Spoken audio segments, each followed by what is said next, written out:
We've increased our enforcement. Last night we did more down there, made 4 arrests, I believe. So we have more officers in the area. Today, Portland Police Chief Bob Day confirmed his commitment to increasing the police presence around the city's ICE facility following that high-profile visit from Homeland Security Secretary Kristi Noem. Good evening, and thanks for joining us on the 10 o'clock news. I'm Pete Ferryman. Increased patrols outside the building were one of the demands made by Secretary Noem to help keep federal officers safe.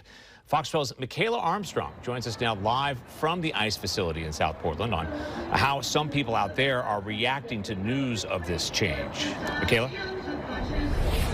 Yeah, Pete, the crowd across the ICE facility is growing, but the crowd right in front of the ICE facility, there's a noticeable difference in what we're seeing right now.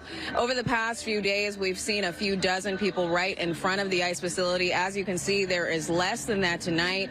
We did see an arrest here about an hour ago by Portland police, and some tell me their increased presence is a part of the changes happening in the area. More police presence has changed the dynamics near the ICE facility rapidly, shrinking the crowd and stopping some of the conflict. I think it has affected the protests here. If it took the Portland police to do that, that's a good thing. It's because last night wasn't that rowdy. It was pretty calm. So I think they're definitely doing something better. Their increased presence is helping out a lot, you know. Fox 12 spoke with Chief Bob Day about the changes, and he confirmed more patrolling officers are in the area. And one liaison officer says they all work together to figure out who is needed where. There's not a real need for the police presence all the time. It's if something's going on, then we'll sort of increase and we'll scale it back and forth with what's going on over here. He says clashes between protesters and counter-protesters have been a large focus. If there's people yelling and arguing, a lot of times we'll go in first. We'll try to talk to people, like let them know disagreements are fine, just we don't need to fight about it. Then other times you will have them start getting a little more heated. There'll be some then the other team will start coming in. But the increased police presence isn't for everyone. Confusing, frustrating, it's kind of, odd to see. One protester says it has changed the area for protesters. We're seeing that it of course is not equitable with who is being arrested and who is being charged.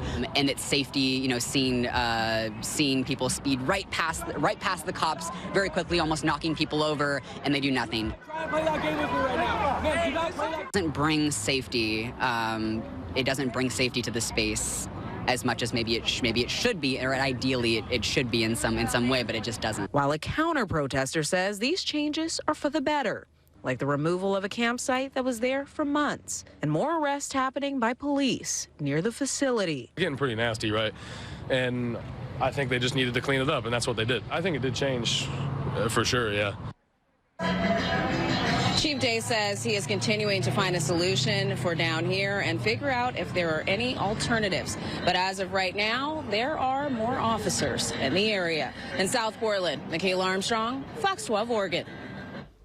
Well, during Secretary Noem's visit to Portland, she also asked Mayor Keith Wilson if the city would take over ICE's lease on the South waterfront. Mayor Wilson said he is considering it. Noted that their mission at ICE and our mission as a city, we're not matching. There's a miss on that.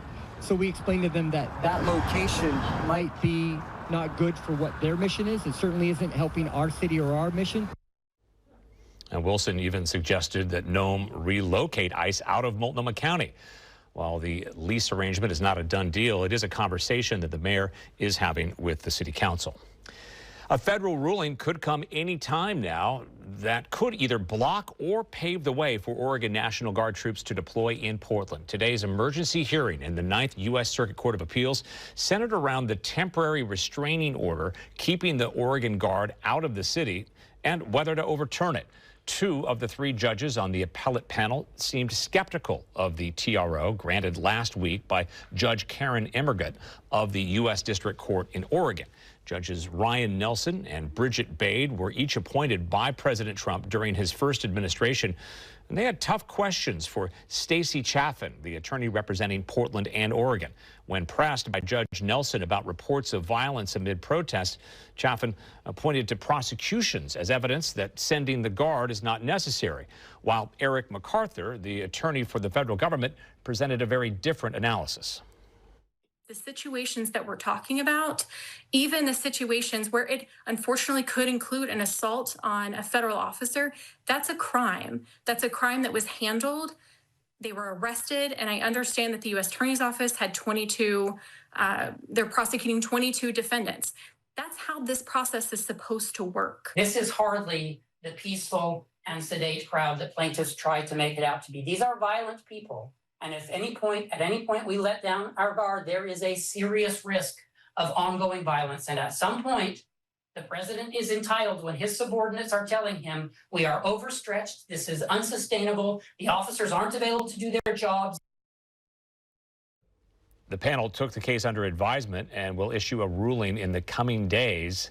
This hearing only focused, again, on the Oregon National Guard and not the TRO that was issued over the weekend to keep National Guard troops from other states out of Portland. It's still unclear how a ruling in this case might affect the other order. Well, the question now is, what happens if the appellate court strikes down that TRO, the restraining order?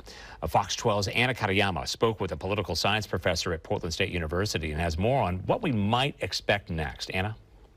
It's like all over social media, and I think everybody, especially the people who live in this downtown area, it's kind of all we can think about because we know that it will be affecting our day-to-day lives. Music student Ethan Purse is worried about changes possibly coming to his city. Word that the 9th U.S. Circuit Court of Appeals might not stand behind the temporary restraining order keeping the Oregon National Guard out of Portland has him concerned. I think it is a militarization of the city against its own people. Political science professor Chris Shortell watched a portion of the Thursday hearing. He says that if the appeals court decides against the Oregon judge's temporary restraining order, Oregon has a couple of options. The smart move by Oregon would probably be to make an en banc appeal in hopes that they will get a better breakdown of judges. An en banc appeal would have a larger panel of judges from the 9th Circuit Court review the decision made by the initial 3-judge panel. If that doesn't go Oregon's way, then the next step would be the Supreme Court. We can have a fairly high record of accuracy if we predict an outcome that's consistent with what the president wants. What we're seeing is a lot of lower courts that are continuing to operate as they had been operating before, following the same procedures, and I think that by and large has been true in the appeals courts as well. However, the Supreme Court has started changing precedent and changing procedure often without any explanation. If we look at what the Supreme Court has done, particularly on their emergency docket, since President Trump has come back into office, they have been very deferential to what the president wants. Not what Ethan wants to hear, but he is hopeful. I have heard from the general of the Oregon National Guard that if they do come here, they do plan on protecting Oregonians from ICE agents. So this appeal can be heard en banc if a majority of the court's judges vote to do so. Meantime, we do want to show you what that PSU student referred to at the end of the story and offer some clarification. A video from more than a week ago is going viral right now on social media, showing the commander of the Oregon National Guard addressing a committee at the state capitol. Take a look. And I will provide my advice to the Title X commander that Oregon National Guard men and women they serve two purposes. One, to defend America, and two, to protect Oregonians. And so by serving in this mission, they will be protecting any protesters at the ICE facility. Now, it's important to point out that this testimony took place 2 days after President Trump called for the National Guard deployment to Portland. And so that means at the time of the general's comments, the Oregon Guard was under federal command. Because of that, the general that you just heard from cannot personally order the Guard members to protect protesters. He can only offer advice to the federal commander. In studio, Anna Katayama, Fox 12 Oregon. And thank you. Meanwhile, a federal judge in Illinois has partially granted a temporary restraining order that halts President Trump's deployment of National Guard troops there. Judge April Perry ruled the deployment violates the 10th and 4th Amendments. The Trump administration says the Guard is needed to assist federal immigration agents amid violent clashes at protests in Chicago. The temporary restraining order is scheduled to expire in 14 days. Stay with us for continuing coverage on the status of the National Guard deployment. You can also follow the latest updates at any time at kptv.com and on the Fox 12 app.